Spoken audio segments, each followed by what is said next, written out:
Сабах сегодня, что называется, событие мирового масштаба. Несколько минут назад в районе открылся инкубатор яиц индейки из Словакии. И уже скоро на территории нашей республики будет выводиться индюшатина высочайшего качества, которая будет поставляться по всей России.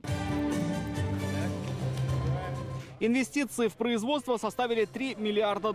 Комплекс открывает словацкая компания «Бранка». На торжественное открытие прибыли представители Словакии и Международного банка экономического сотрудничества. По итогам прошлого года мы закупили около 1 100 200 000 яиц именно по направлению индюжины. И вот уже было сказано ведущим и хозяевами, то, что очень серьезная, очень такая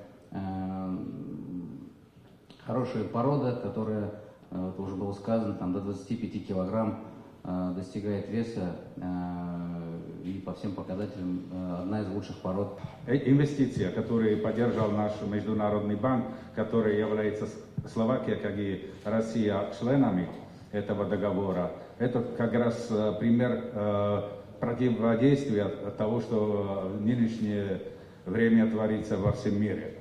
Поэтому это не только как хороший пример. Это не единственный пример передового сельхозпроизводства в районе. Как известно, Сабет – один из лидеров по надоям молока в республике. И сегодня министр сельского хозяйства побывал и в месте, где куются такие результаты. О роботизированном доильном комплексе уже в нашем следующем сюжете.